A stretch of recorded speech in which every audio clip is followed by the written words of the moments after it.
February of 2025 is arguably one of the most peaceful months we're going to have, astrologically at least, in 2025. So in this video specifically, I'm going to cover all the transits you need to know about in February of 2025 and how they're going to affect each zodiac sign, as well as which zodiac signs are going to be most affected this month and can reap the most benefit, but also maybe the most challenge.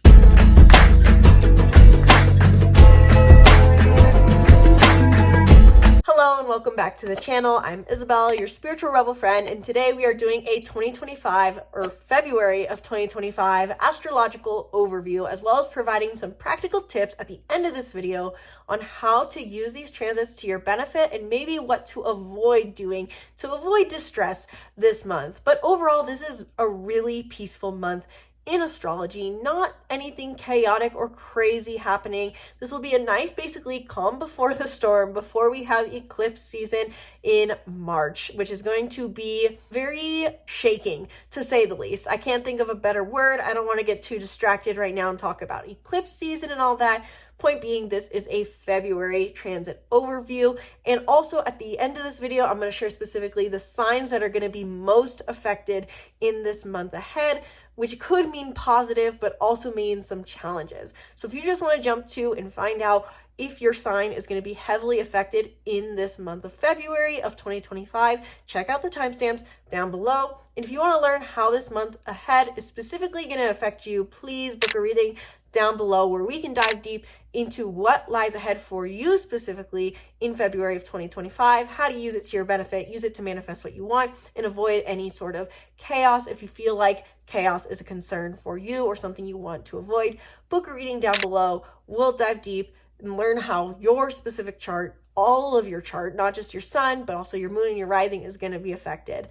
In this video specifically, I'm going to cover the transits that lie ahead, which include Venus entering Aries, Jupiter stationing direct, Neptune going conjunct the North Node, the full moon in Leo, Mercury's transits, and Mercury's aspects that it's going to make, as well as, of course, like I said, signs most affected in February of 2025, and practical tips for utilizing these transits and energies to your benefit. So this will be a quick chronological overview of the month of February. I wish I could have gone through and given tailored horoscopes for each zodiac sign, but unfortunately, getting 12 videos up, I just don't have the time. Hence why you should just book a reading down below if you want to learn how this is specifically going to affect you. I will be touching throughout this video on specific signs, Aries through Pisces, if a transit is going to be standing out and important for you, and just try to get my best to give an overall horoscope, but also tailored to your sign. And I just realized I filmed this first segment and I wasn't even filming, even though I nailed it. So we start off the month, February 4th, with two major transits happening. First and foremost, which is Venus entering Aries. Venus, the planet of love, romance, beauty, and pleasure, enters the bold initiative sign of Aries, which in my head starts a whole new cycle, as Aries is the first sign of the zodiac. Aries, this will be beautiful for you, and arguably it's going to be beautiful for Pisces as well, because Pisces, you have a lot going on in your sign recently, as the North Node has been here or is here in your sign, and also Neptune and Saturn have been here and are here. So this takes a bit of the pressure off of your self-identity. Even though it's a beautiful planet leaving, your love life gets to chill out a little bit. For us all, though, Venus entering Aries is an invitation for us to ask ourselves, how can we be more authentic? What is the value in being authentic? And what is the value of independence? And how can we incorporate and find more beauty and enjoyment in the recent growth we've done? From July of 2023 to January of 2025, we have had the North Node in Aries, which means we have been establishing growth and experiencing out of our comfort zone growth, specifically with our sense of independence, self-sufficiency, authenticity, bold and brave nature. And so when Venus now enters this sign, we can feel that we are enjoying the fruit of our labors, so to say, that we have been doing over the last 18 months. So now's the time for us to enjoy the growth work we've done, enjoy this sense of self that we found, enjoy independence. And again, for Aries specifically, this will be extra beautiful, or any other fellow cardinal signs, arguably. Also on February 4th, we have a big transit happening. Jupiter stations direct. I do not remember when Jupiter off the top of my head went retrograde. I'll put it over the screen along with the date of Jupiter going direct. But with Jupiter going direct in the sign of Gemini, our expansion moves forward. Jupiter is said to be expansion, and I think oftentimes we think of this as mainly material, meaning that we think of, oh, Jupiter's retrograde, and that means that we're not receiving all the abundance all at once, when really, yes, Jupiter's material abundance, but it's also spiritual. And what this means for Jupiter to be retrograde is that we are reflecting and soaking in the growth we've done so far. It's letting ourselves receive rather than constantly pushing our horizons. And so with Jupiter going direct, we have more fuel in the tank to grow even further, and we're going to be transiting ground that we have already transited before. So if you've been waiting for something to go through in the house in which Gemini is in your chart, now you can expect this to be growing more. Jupiter in Gemini means movement forward in our learning, in our networking, in our communication, and in our social spheres. Again, depending on the house it's happening in for you, will change where exactly or how exactly this affects you. But for us all, Jupiter stationing direct in Gemini means expansion moving forward.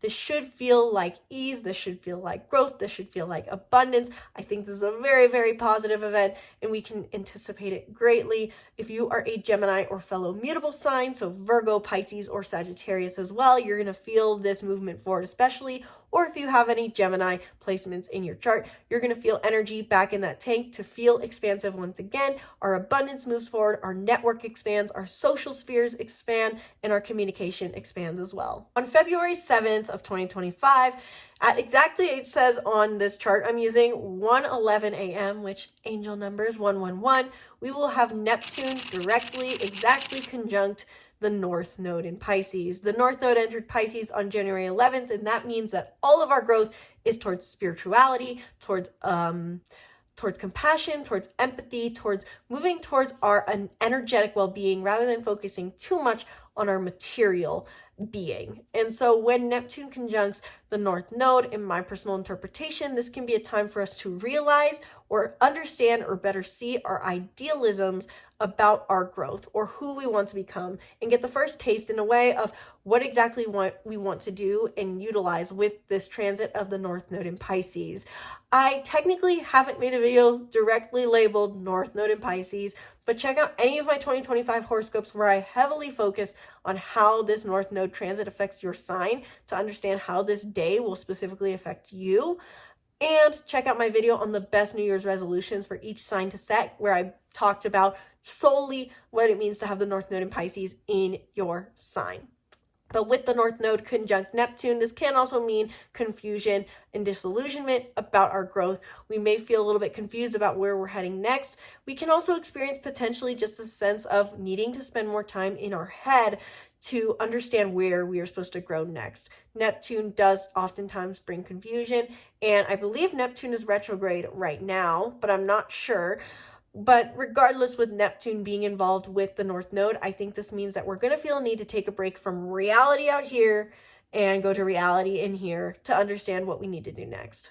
Leos, this one is for you, and also a super exciting event for the rest of the signs. On February 12th, we will have a full moon in Leo. Hopefully, I will make a video on that once again. If I don't, book a reading and learn how this will affect you. A new moon a full moon in Leo will be very beneficial for us all. I feel like we haven't technically had any major fire sign energy in a while, and what this should feel like in a sea of water and air energy right now is a flame, a warmth, a spark, a lightness that can take over as we are focused so much on our new North Node in Pisces spiritual growth that we're trying to do, and with all this diplomatic, peaceful Aquarian energy in the air. The full moon in Leo is a time for us to find fulfillment and reap reward from things we initiated both 2 weeks ago and 6 months ago with the new moon in Leo, which I believe would have been in around August of 2024. You can reap the harvest of something to do with your pleasure, your joy, and how you take center stage. Again, depending on the house it happens in for you, will change where you're experiencing this fulfillment. But nonetheless, a full moon in Leo brings warmth, brings joy, brings enjoyable time with those we love, brings us to be center stage, brings this loving warmth and courage. So if there's something you initiated that required courage about 6 months ago, now's the time to see that be fulfilled. This will be great for Leos. This will be great in my interpretation for fellow fire signs, because this will be with the most playful areas of life, but also, of course, it'll affect other fixed signs. So Aquarius, all the signs will be affected, truly. Full moon in Leo, going to be a very positive time. Then on the tail end of this full moon in Leo, on February 14th, Valentine's Day, we have Mercury entering Pisces, which means that our communication takes on a more idealistic and dreamy approach. We want to communicate our spiritual ideas and maybe even spend, again, more time in solitude. This should help us with our growth journey that has recently only started with the North Node in Pisces. So Mercury in Pisces will be a time for us to maybe reserve our communication a little more, or communicate in more idealistic, loving, compassionate ways. On February 18th, Pisces season begins. The sun enters Pisces. Happy early birthday, Pisces. And this will be a time for us to feel more vitality and strength in spending time on our spiritual practice and practicing more unconditional love. Energy goes towards the North Node. So really this kicks into high gear our growth journey. And so really up until the 18th, it's really a time to just dilly-dally. I think of it as, and when the sun enters Pisces, we can start to want to focus more on what is best for our highest growth. Now, I usually don't talk much about aspects as far as squares, trines, conjunctions, very much in my interpretations, but I recently listened to Lori over at Lunatic Astrology, and I liked her interpretation of these, so I wanted to touch on them a little bit in my own way. So on the 20th, Mercury will square Jupiter. Jupiter being in Gemini, Mercury recently entering Pisces. And so what this means is that we maybe have recently expanded in some sort of learning, networking, lighthearted communication, but maybe it's a time to think about the difference between lighthearted communication and communicating in alignment with our growth and where we want to find that balance. Simple way to put it. We may feel that there's a bit of tension between what we feel we can communicate during this time versus maybe what is best for our social group, our network, or even what we've done recently with our recent expansion. Want more details on that? Book a reading. Then 3 days later, we have two events happening. We'll have Mercury trining Mars, and Mars is stationing direct, which is super exciting because we've all been feeling a slowdown with Mars being retrograde from, I believe, well, it's been retrograde, I think, since December, but it was, I know, retrograde in Cancer since, I think, January 6th. So when Mars, not Mercury, Mars goes direct on the 23rd, we can feel energy again to take action, taking action in the area of life which Cancer and eventually Leo rule over, but taking action in alignment with our emotions nonetheless. And with Mercury trining Mars, that means that we can find that we want to take action now, initiate new action in alignment with the way we feel we are wanting to communicate ourselves now. It's in the end in alignment with our growth because the North Node is also in Pisces. So Pisces, Cancer energy combined, forming a good energy means you can be communicating yourself, having conversations, taking actions, going on coffee dates that are in alignment with your heart, with your emotions, and are emotionally connected. And finally, not finally, but the last few transits I want to cover on, and I'm going to make this very brief because this is how I currently see it in my head, a little too far out to really think about, so to say, and when the event gets closer, it could be a little more impactful. On the 25th, we have Mercury conjunct Saturn, which means we could be adding a layer of discipline and understanding to our inner workings, understanding our spirituality, understanding our deeper psychology, understanding where we're going with our growth, and maybe learning something in alignment with our newfound growth path.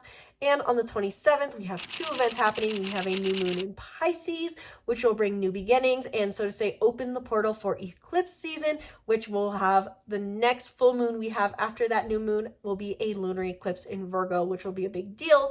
Videos coming soon on that, hopefully. And on the 27th, we have Mercury sextiling Uranus, which has recently gone direct in Taurus, which means that we can be thinking differently. We're changing our way of thinking, changing our thought patterns. Uranus is the planet of innovative thinking. It could bring something material, unexpected change, but the point being that we learn to think differently. So with all those transits in mind, first and foremost, let's talk about what signs are going to be most affected in this month ahead, or who is going to feel it the most strongly. Personally, I will say that the signs that are probably going to feel the most energy or feel the most affected, so to say, in the month ahead is probably first and foremost going to be Pisces. Not only because your birthday's starting, but you have a lot of trines and aspects happening with your sign. With Mercury forming with Jupiter and Neptune conjunction, you're probably going to feel this month strongly. And with that, I think Aquarius and Aries are also going to have a very positive month, with Venus being in Aries and with Mercury being initially transiting Aries. This could feel like a very strong month for you. Please ignore my phone or computer dinging. I would say overall that Pisces, Aquarius, and Aries are going to feel this month. Gemini also too, with Jupiter going direct. This is going to be a really positive movement forward for you. And towards the end of the month, Cancer and Leo, with the full moon in Leo and Mars going direct in Cancer. But overall, I would say Pisces, you're starting to step into the spotlight even more. Aries and Aquarius, this will be positive for you, and all the other signs I mentioned. Now, quick practical tips for embracing this month ahead. What would I recommend? Given all this information in the stars, what are the key takeaways for you? So here's what I'm personally thinking about in intention setting and planning on doing with this month ahead with the transits that I've personally listed. With Venus entering Aries, I'm knowing that I'm personally stepping into the spotlight, and I'm asking myself, how can I own my authentic self? How can I be bold? How can I be brave? How can I own my independence? And how can I maybe carve out independent time in a certain area of life, depending on what house Aries is in for me? Also, with Mercury being in Aquarius and Pisces, I'm asking myself, based off of the house in which this is going to be affecting, how can I be more innovative in my communication, and how can I focus on spirituality in my communication?